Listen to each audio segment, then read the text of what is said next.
Et rebonjour à tous, on se retrouve donc pour les résultats de la nuit 1 de WrestleMania 39.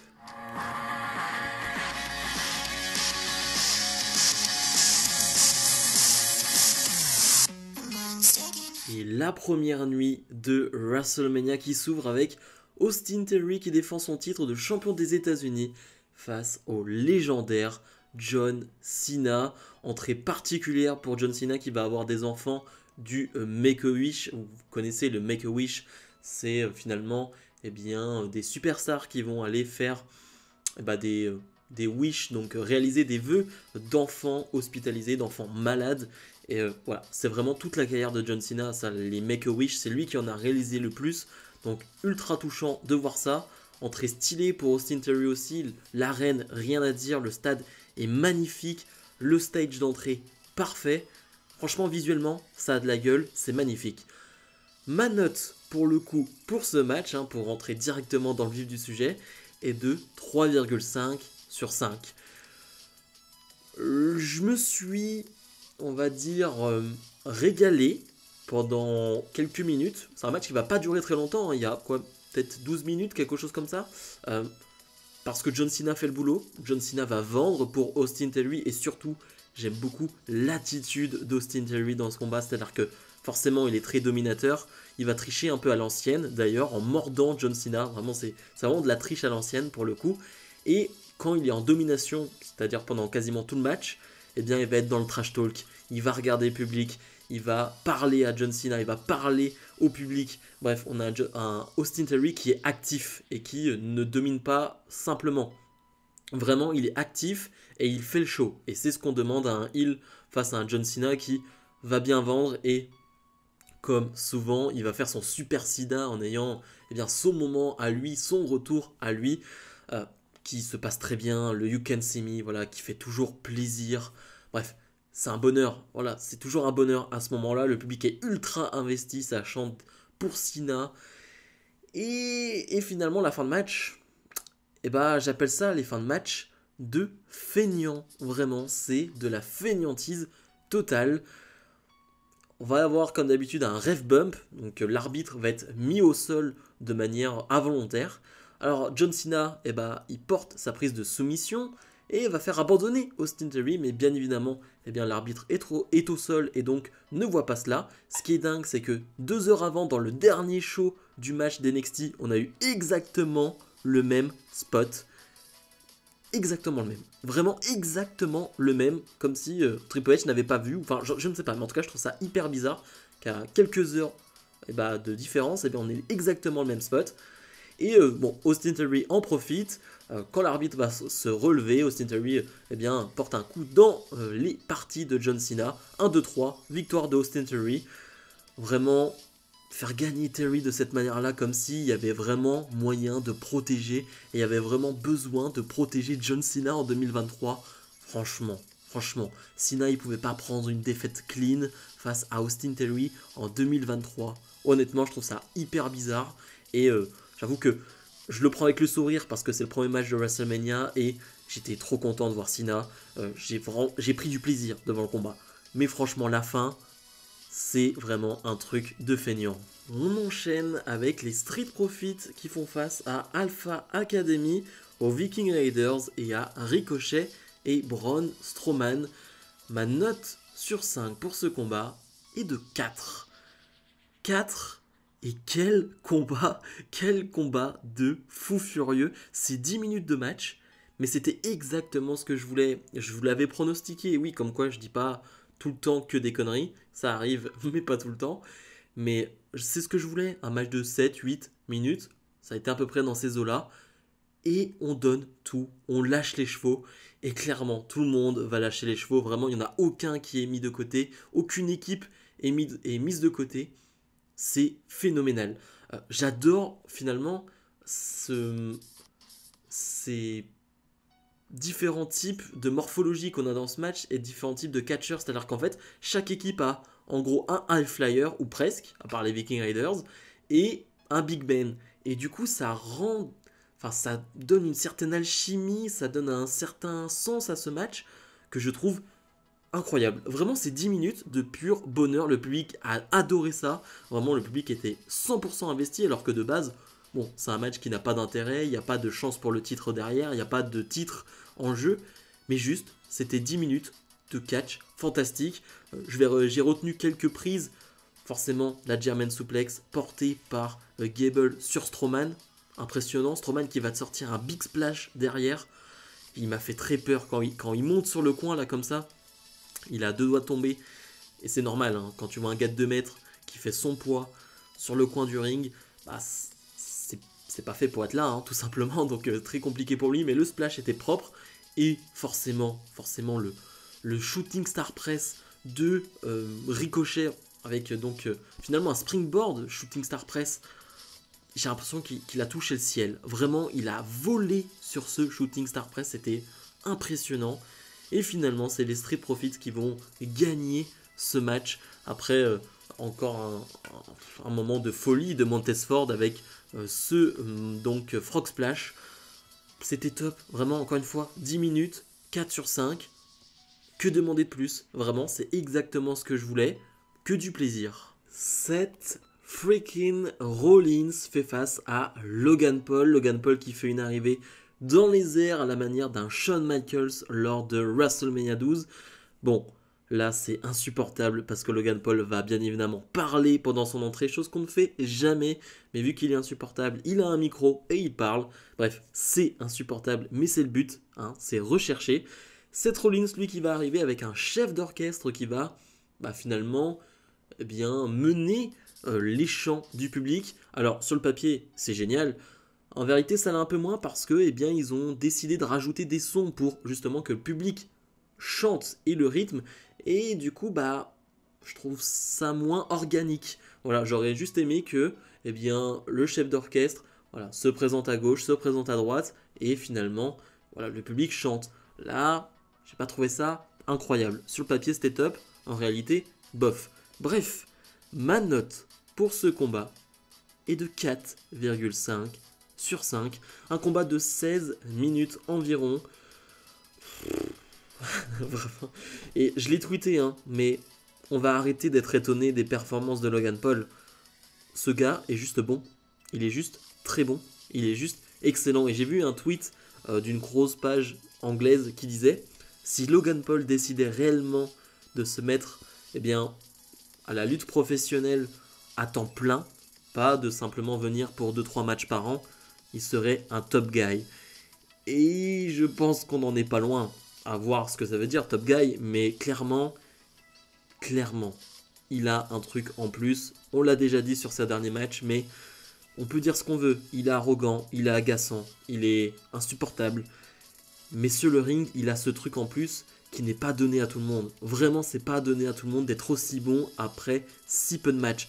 Parce qu'il a vraiment une variété de prises, il a une variété de coups. Vraiment, il a recherché à droite, à gauche. Il a un GTS, il te sort un GTS à la CM Punk. Ok, d'accord. Il a forcément ce côté charismatique et ce côté trash talk qui rajoute en plus forcément quelque chose à son catch. Enfin bref, il est assez parfait. Et de l'autre côté, bien évidemment, j'ai pas envie qu'on le mette de côté parce que Seth Rollins fait un match formidable aussi et Seth Rollins devient un peu Mr. WrestleMania dans le sens où après c'est un peu Mr. Seth Rollins, enfin Mr. partout en fait parce que Rollins est bon dans chaque combat, Rollins est bon à chaque événement, Rollins est exceptionnel. Mais ouais, c'est vraiment un super match. Logan Paul va faire son entrée donc avec une mascotte qui est en forme de bouteille, cette bouteille qui est de sa marque Prime, si je dis pas de bêtises. Clairement, on comprend dès le début que ça va être KSI à l'intérieur. J'y connais pas grand chose en youtubeur, etc. Mais KSI, moi je connais de l'époque FIFA, et sinon après, je connais plus rien de lui. Mais c'est un ami de Logan Paul.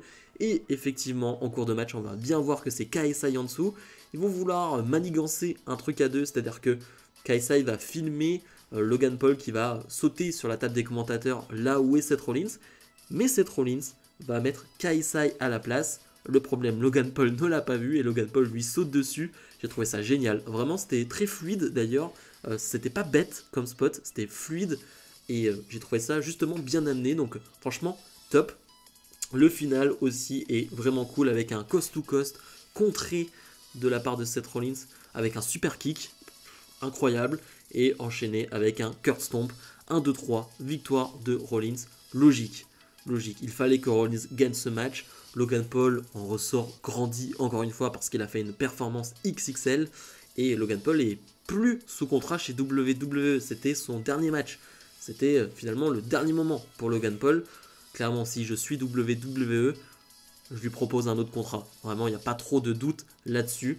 Et pour Seth Rollins, maintenant, eh bien, on va arriver donc après WrestleMania dans une nouvelle saison. Je pense que Rollins va demander un titre qui sera très très très haut dans la carte. On enchaîne avec Lita, Trish Stratus et Becky Lynch qui font face au Damage Control.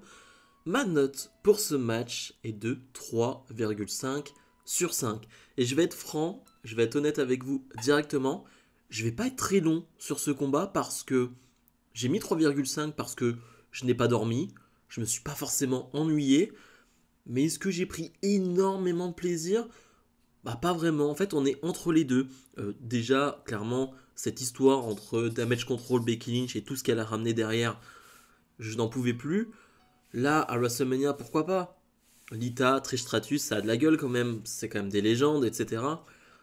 Bon, ça n'a pas apporté grand chose. Lita, j'ai l'impression que c'est une fois sur deux, j'ai l'impression que elle vient être bien, et l'autre fois, elle va être catastrophique. Je dis pas qu'elle est catastrophique ce soir, mais elle est tellement lente, j'ai l'impression que tout est saccadé quand elle est sur le ring. Elle fait bien son moonsault, là pour le coup il était bien réussi. Mais je vois la différence par rapport à Trish Stratus qui elle est sur le ring, c'est fluide. Tout se passe très bien, t'as l'impression qu'elle n'a rien perdu et que... Voilà, c'est un jour de plus au boulot. Ouais, la différence est grosse. Mais sinon j'ai pas grand chose d'autre à dire sur ce combat parce que, comme je l'ai dit, c'était correct, Damage Control fait le boulot, mais pas plus que ça. Becky Lynch, elle est un peu inexistante dans ce combat. Donc en vrai, ouais, j'ai pas grand chose à dire sur ce match. Et c'est ce qui est un peu triste. Finalement, Becky Lynch va donner la victoire à son équipe et c'est à peu près tout ce qu'elle a fait. Il n'y a pas eu de heel turn de la part de Trish Stratus et c'est ce qu'on pouvait attendre, c'était les rumeurs. Moi, je vois bien ça arriver du côté de Raw après Mania, ce serait pas étonnant. Mais voilà, franchement, ce match s'arrête au bout de 15 minutes. J'ai trouvé ça un poil long. Et je sais pas trop quoi en penser. Rey Mysterio fait face à son fils, Dominic Mysterio. Dominic Mysterio qui va faire une entrée assez particulière, donc menotté. Il porte l'un des masques de son père. D'ailleurs, le masque lui va très bien, et à tel point que je vois pas trop normalement de ressemblance entre Dominic et Rey. Pour le coup, quand il a un masque, c'est assez troublant. Vraiment, je trouve que c'est assez troublant. Quand Dominic a un masque, j'ai l'impression de voir un jeune Rey Mysterio. Vraiment, c'est... Bref, c'est un détail, mais bref. Et quant à lui, Rey Mysterio fait une entrée avec Snoop Dogg dans une voiture en mode Eddie Guerrero. Il y a le thème d'Eddie Guerrero, Viva la Raza, qui va vite fait retentir. Et ensuite, on va partir sur le thème de Rey. Mais rien que ça, rien que ce petit hommage, c'était parfait. Bref, ma note pour ce combat... 4,5 sur 5. Une très grosse note, bien méritée. C'était l'un des matchs que j'attendais le plus de ce week-end parce que eh bien, c'est l'une des meilleures storylines. Et il fallait que cette storyline eh bien, donne un bon match. À minima, un bon match. Et je trouve que le match a été excellent. Excellent, Dominic Mysterio fait sans doute sa meilleure performance individuelle. Parce que souvent on dit il a été porté par un tel, il a été porté par un tel.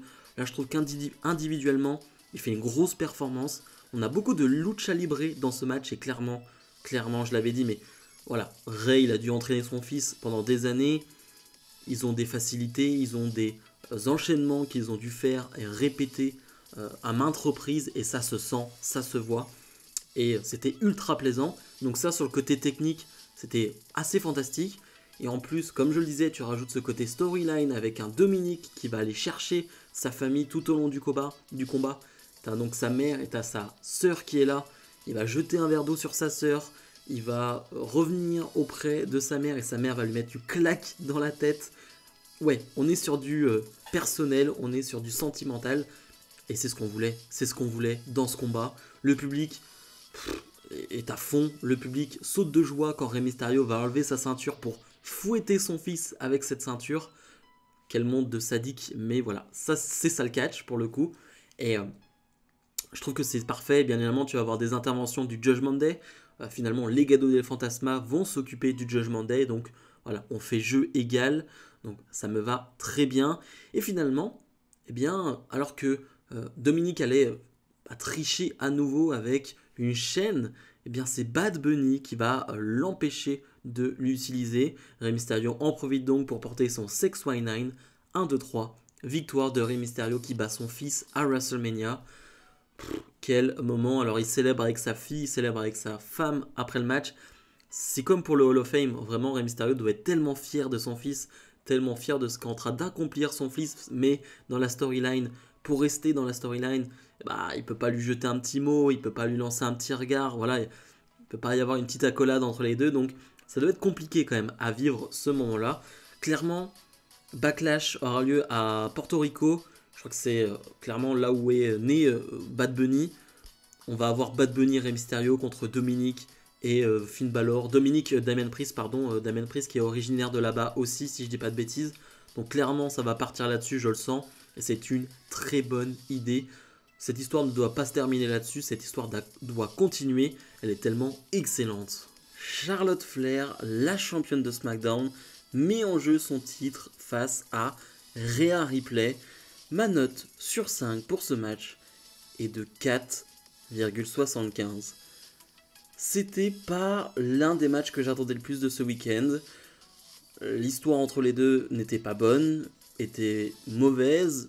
Il n'y avait pas grand-chose d'intéressant à retenir dans les promos, dans les segments entre ces deux femmes.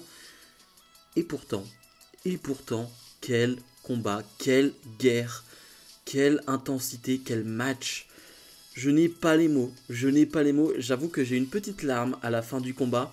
C'était comme une émotion, mais de ouais, l'on fait. Ouais, l'on fait, et Rhea Ripley l'a fait. Et c'était un ensemble de...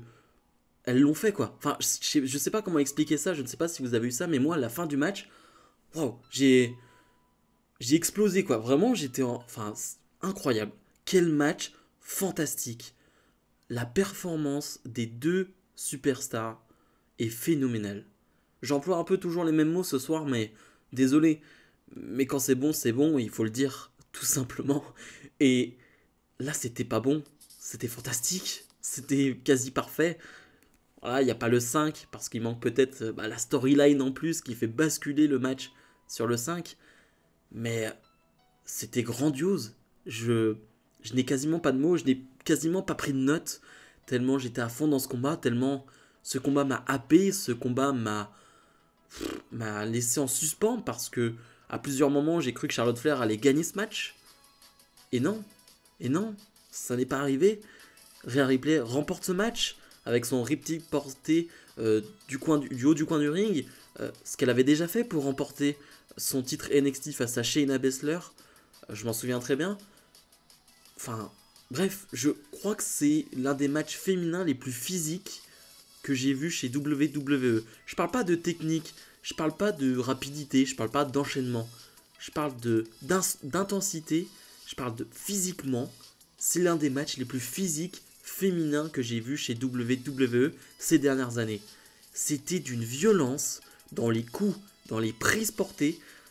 Charlotte Flair d'ailleurs a pris des risques énormes à un moment donné sur une German suplex, elle va retomber sur le visage, ça m'a fait extrêmement peur, mais ça a rajouté la dramaturgie de ce combat finalement, et Charlotte Flair, il n'y a rien à dire. Quand elle est comme ça, quand elle est à ce niveau-là, bah moi je me tais et j'admire. Et si seulement on pouvait avoir cette Charlotte Flair tout le temps comme ça, c'est-à-dire que pour moi, lors de son dernier run et même avant, Charlotte Flair était un peu feignante et n'en faisait pas assez. Là, on a une Charlotte Flair qui déjà, faut le dire, physiquement, je trouve qu'elle s'est amincie, pas qu'elle était en surpoids avant, pas du tout. Mais je trouve qu'elle est encore plus fine qu'avant, qu'elle est encore plus sec qu'avant, qu'elle va plus vite. Et ouais, quand t'as cette Charlotte Flair là, y a rien à dire. Et que penser et que dire de Rhea Ripley qui est encore très jeune et qui fait ce type de performance là. C'est une performance que j'attendais. C'est une performance qui permet de dire ok Rhea Ripley, ok, t'es championne, et en plus t'as montré au monde entier, enfin, entre guillemets enfin, que tu étais capable de faire des matchs extraordinaires. On savait qu'elle avait de la qualité, Rhea Ripley, il n'y a pas de souci là-dessus. Mais faire un match de ce niveau-là, franchement, je m'y attendais pas beaucoup. Je m'y attendais vraiment pas, vraiment. Je m'attendais pas à ce match-là, vraiment pas. Je peux pas vous dire avant le match que je m'attendais à ce match-là. Mais bref, je vais pas faire plus long. J'ai trouvé ça génial. J'ai hâte de voir la suite du règne de Rhea Ripley. Est-ce que ça va partir en guerre contre Charlotte ou pas? Est-ce que ça va continuer? Je ne sais pas. Mais quel combat. Et le main event. Les Usos défendent leur titre de champion par équipe incontesté de la WWE face à Kevin Owens et Sami Zayn. Ma note pour ce combat, petit suspense, 5 étoiles. Voilà.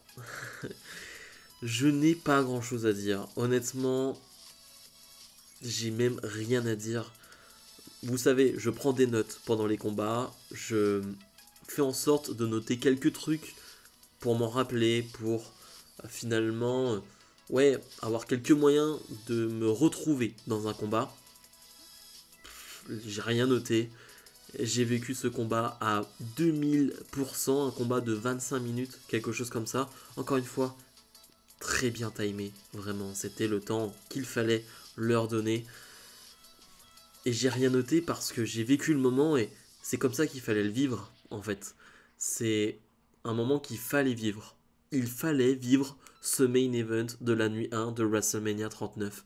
Il fallait vivre ce Uso contre Sami Zayn, Kevin Owens.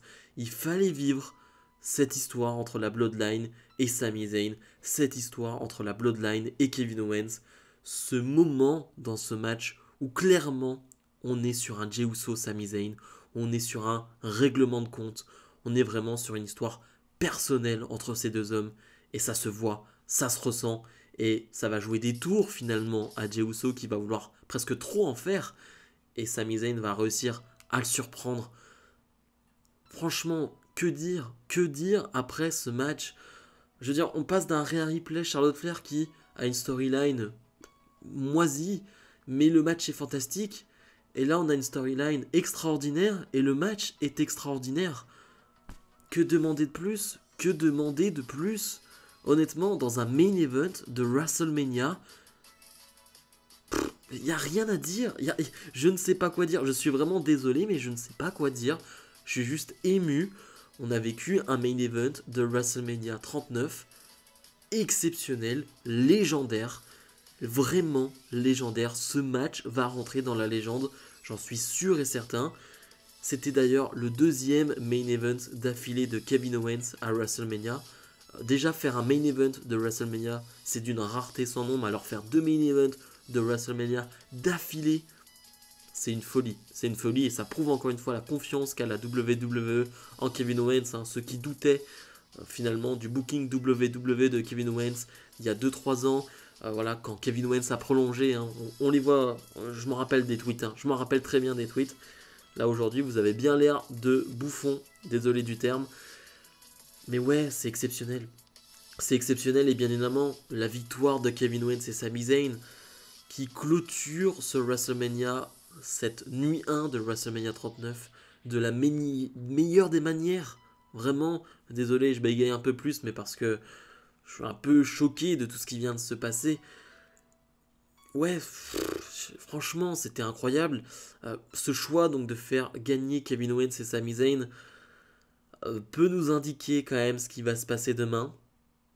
On verra. Mais en tout cas, c'est peut-être un premier indice. Ce qui est sûr, c'est qu'on change finalement d'horizon. On tourne la page Uso pour les prochains mois en tout cas. Mais ce que je veux dire, c'est que un vent de fraîcheur dans cette division par équipe avec Zayn et Owens qui vont affronter de nouvelles équipes, qui vont être les étendards finalement, les porte-drapeaux de cette division par équipe. Et j'ai déjà hâte de voir ça. Je me projette un peu, mais franchement, ce match, je le reverrai, c'est sûr, certain, à froid. Peut-être que je n'aurai pas la même émotion, peut-être que ma note ne sera pas aussi haute. Mais j'avoue qu'à l'instant T, c'est un 5 étoiles. Et j'ai l'impression que c'est le bon choix. Bilan de cette nuit 1 de WrestleMania 39. Bon, je pense que vous l'avez vite compris. J'ai passé un moment extraordinaire devant cette première nuit. Juste, je n'ai pas parlé d'un segment entre Pat McAfee qui a fait son arrivée pour challenger The Miz et finalement ça a donné un match que Pat McAfee a gagné.